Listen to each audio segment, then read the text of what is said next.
طاقت کے نشے کے اندر میں آئی جی پنجاب سے یہ کہوں گا اور انکانسٹیٹیوشنل چیف منسٹر سے یہ کہوں گا کہ ہوش کے ناخن لیں، بار کی طرف منہ نہ کیجئے، کیونکہ پہلے بھی مکے لہرانے والے یہاں سے بھاگ گئے۔ آپ تو پبلک سرونٹ ہیں، پبلک سرونٹ رہیں، ایسا نہ ہو کہ پھر بار کو اپنا کوئی اور لاحمل اختیار کرنا پڑے۔ آج ہائی کورٹ بار کے اس اجلاس میں اپنی کیبنٹ کی مشاورت کے بعد اپنے اس ہاؤس سے یہ اجازت چاہوں گا کہ ابھی ہم پہلے chief justice Lahore high court سے ایک میٹنگ کر چکے ہیں اور انہوں نے ہمیں دوبارہ میٹنگ کے لیے بلایا ہے۔ ہم ان سے یہ واضح طور پہ تقاضا کرتے ہیں کہ اگر ان کو پیرنٹل رول دیا ہوا ہے، اگر وہ سمجھتے ہیں کہ یہ ہائی کورٹ کے چیف جسٹس پیرنٹل رول ادا کرتے ہوئے اس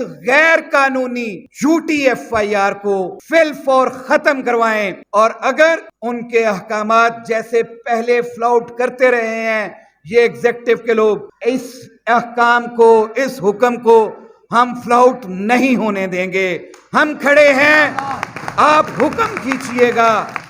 یہ کیسے ان کی جرات ہوگی کہ آپ کے کسی بھی حکم کی حکم عدولی کریں گے؟ تو ہم پہلے بھی ایک اہنی دیوار کے طور پہ کھڑے ہوئے اور آئندہ بھی انشاءاللہ العزیز کھڑے ہوں گے۔ دوسرا، میں آئی جی پنجاب سے یہ کہوں گا کہ آپ اگر اس واقعے کی تحقیق چاہتے ہیں تو اسی ویڈیو کو دیکھ لیں۔ کتنے بجے کی ویڈیو ہے، کتنے بجے کا وقوع بنایا گیا ہے اور کتنے بجے ایف آئی آر درج کی گئی ہے، ان کے جھوٹا ہونے کے لیے اتنا ہی کافی ہے۔ میں آپ سے یہ گزارش کروں گا اس ہاؤس کی وساطت سے کہ آپ اس جھوٹی ایف آئی آر کو فی الفور ختم کریں اور اس گھناؤنی سازش کو جو وکلا اور ایگزیکٹو کے درمیان ایک بھرپور دراڑ پیدا کرنے کی کوشش کی گئی ہے، ایک دوسرے کو ہیڈ آن کرنے کے لیے کی جا رہی ہے، اس سے باز اور ممنوع رہیں اور فوری طور پہ آپ اپنی اس جھوٹی ایف آئی آر کو ختم کرنے کے احکامات جاری کریں۔ کہ کیا اس کالے کوٹ کو ان ایف آئی آروں سے ڈرایا جا سکتا ہے؟ یہ میرا ہاؤس جانتا ہے کہ اس کالے کوٹ کے اوپر پیٹرول بم پھینکے گئے، ساہیوال کے اندر مشعل بردار جلوس کے اوپر پیٹرول پھینکا گیا، زندہ وکلا جل کے راکھ ہوئے، لیکن وہ پیچھے نہیں ہٹے تھے۔ کراچی کے اندر وکلا کے اوپر گولیاں چلائی گئیں، انہوں نے پیٹھ پہ گولیاں نہیں کھائیں، انہوں نے اپنے سینوں پہ گولیاں کھائیں۔ آج کی تحریک اس بات کی غمازی ہے کہ وکیل چاہتا کیا ہے؟ وکیل اس آئین کی سپرمیسی چاہتا ہے، اس قانون کی عملداری چاہتا ہے۔ جب تک معاشرے کے اندر قانون کی عملداری نہیں ہوگی وہ معاشرہ سیولائزڈ معاشرہ کہلانے کے قابل نہیں ہوتا۔ جب تک قانون کی عملداری نہیں ہوتی تب تک قوم ترقی نہیں کر سکتی۔ جب تک قانون کی عملداری نہیں ہوتی تو اس معاشرے کے اندر امن اور سکون نہیں رہ سکتا۔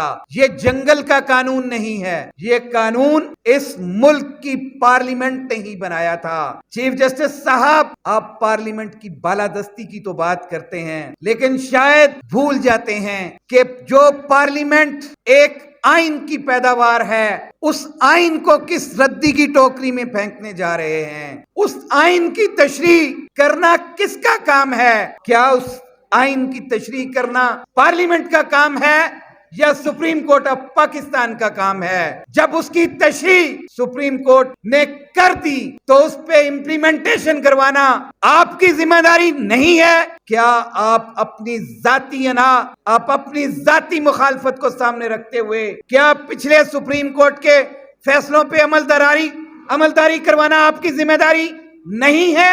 ہے آپ کی ذمہ داری۔ آپ کو 90 دن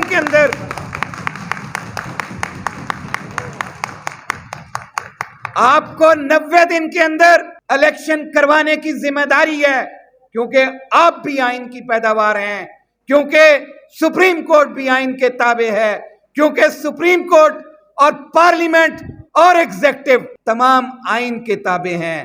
اور آئین کے اندر یہ دیا گیا ہے۔ دوسری طرف آپ کہتے ہیں کہ میں اپنے اختیارات کو چھوڑنے کو تیار ہوں۔ آپ اپنے اختیارات کیوں چھوڑ رہے ہیں؟ کس کے لیے چھوڑ رہے ہیں؟ کس کی منشا پہ چھوڑ رہے ہیں؟ آئین کے اندر دیے گئے جو اصول وضع ہیں ان سے ہٹ کے آپ تو کیا، آپ کی پوری سپریم کورٹ بھی آئین سے ڈیویٹ نہیں کر سکتی۔ جب آپ یہ کہتے ہیں کہ جب آئینی ترمیم ریکوائرڈ ہے کسی بھی سپریم کورٹ کے اختیارات کو بڑھانے یا کم کرنے کے لیے، تو کسی قانون کے تحت اس کے اختیارات کو کرٹیل کر کے آپ کیا کرنا چاہتے ہیں؟ کون کروا رہا ہے آپ سے؟ کس کی منشا ہے؟ ہم نہیں ہونے دیں گے۔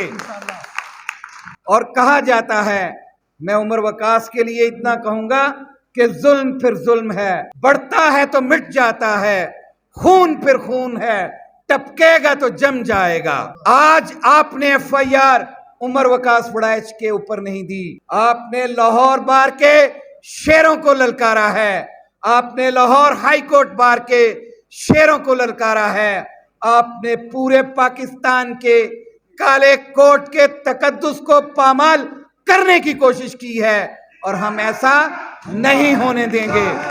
زندہ ہے زندہ ہے زندہ ہے زندہ ہے زندہ ہے زندہ ہے زندہ ہے زندہ ہے زندہ ہے زندہ ہے زندہ ہے زندہ ہے زندہ ہے